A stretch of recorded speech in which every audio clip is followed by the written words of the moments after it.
I refuse to go into private practice. Today I'm sharing 3 undeniable reasons why private practice is not for me. It might not be for you, and that's okay. Hello there, if you're new, my name is Lauren. I'm a clinical social worker and board-approved supervisor in the state of Texas. So yes, I help other social workers that are wanting to go the clinical route, wanting to someday open their private practice, get to that level. And I love doing so because I love clinical social work. But that doesn't mean I'm ready to go into private practice. And one of those main reasons is because I have a job right now as a school-based therapist. I started off as a school social worker and still technically, I guess that's what I am. But now I'm in my dream role of seeing clients every day in their school system. I can't beat the hours. I could possibly beat the pay, and that's not one of the reasons why I'm not going into private practice. We'll talk about that in a minute. But part of the reason why I went into social work, yes, I'm gonna go into my why. There's a whole video as well that I wanna link up above. I believe in taking space. And as a Latina in the mental health field, in the social work field, that makes me pretty unique. There's not very many of us. And I do believe that our clients need to see a representation of themselves. There's another level of power that comes through in that. So I love taking space, particularly though in a school system. Working with students in the school system, one, destigmatizes mental health in general.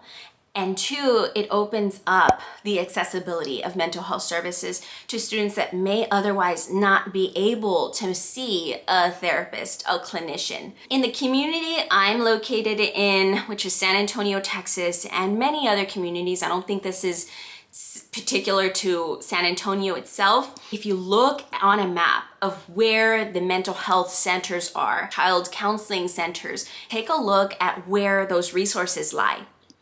In my city, it is not near or even accessible to some of the students in my school district that I work in. And this for me is not okay. And so I do consider myself a little bit of a secret weapon on the south side of San Antonio because I get to provide therapeutic services to students that may not be able to access those services either due to sheer accessibility, right? The distance away, but also financially. Working in a public school system, my services are free of charge to the students and the parents and the families that I see. And that really allows me to go home at night and just rest well and rest easy, knowing that I am giving so much back to my community and breaking barriers and destigmatizing mental health in communities that need it. With the introduction of telehealth, I have been asked, why don't I do telehealth? Why don't I take a few private practice clients on the side? Now, I have considered this, but I am a mother myself. I have 2 young boys under the age of 15, and I cherish the time that I get to spend with them. To me, in this stage of my life, my time is so valuable, especially because I know time cannot be replaced. I will not have a young family the way I have now forever.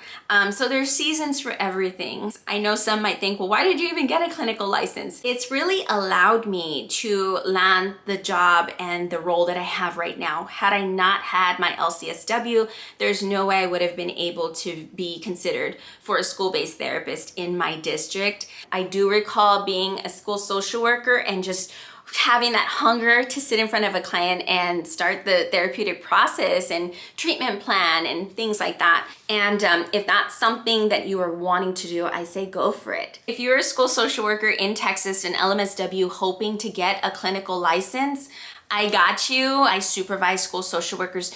I do think we do a lot of counseling in the school system. This is something that I walk through with my school social workers that I supervise. We have groups of school social workers from all around Texas that are working towards that license, and you're able to sign up. I'm gonna link down below my supervision page on my blog. And this whole page has my prices, my rates, everything like that, how we can get started. There's a free discovery call we can do with one another just to see if we're a good match. So to kind of sum it up a little bit, My morals are completely in line with the job that I'm doing right now as a school-based therapist, that I'm not willing to give that up for a private practice just because everyone else is doing it. And I think that's super important. That's why I put this out, because when I first got my clinical license, I thought I had to check the box and go into private practice right away. You don't. If you've just gotten your clinical license, congratulations. There's seasons of growth, and then there's seasons of just relishing all your accomplishments and what you've done. And I think that's where I'm at right now. I'm just so happy and content with where I am. I'm so proud of myself, and it's important to say that to yourself. If you haven't stopped and said that to yourself, stop right now. Whether you are in grad school, you got there. Whether you became a school social worker, congratulations, you got there. There was a time that you weren't sure if you were ever gonna make it into that space, wherever you are. It's so important to me to share this video because I don't want you constantly reaching for the next thing. I really want you to sit in the space that you are in right now and be thankful. Show gratitude for everything that you have at this moment. Don't feel like you have to rush to the next finish line. And I say this because I don't think I hear it enough. I know I start seeing the next finish line and start feeling like I'm not doing enough. It's okay if you've been there too. I made this video as much for myself as I did for you if you're watching right now, to give you permission to just relish and be gracious and happy at where you are right now, because it's amazing. It's amazing. My next video here at Social Work Scrapbook will be a fun vlog on how I am resetting mind, body, heart, spirit, all the things that are so needed, because we are that tool. It has to stay sharp. So I'm showing you how I'm resetting for the school year and getting ready for clients. Until next time, I'm wishing you social work success. Bye guys.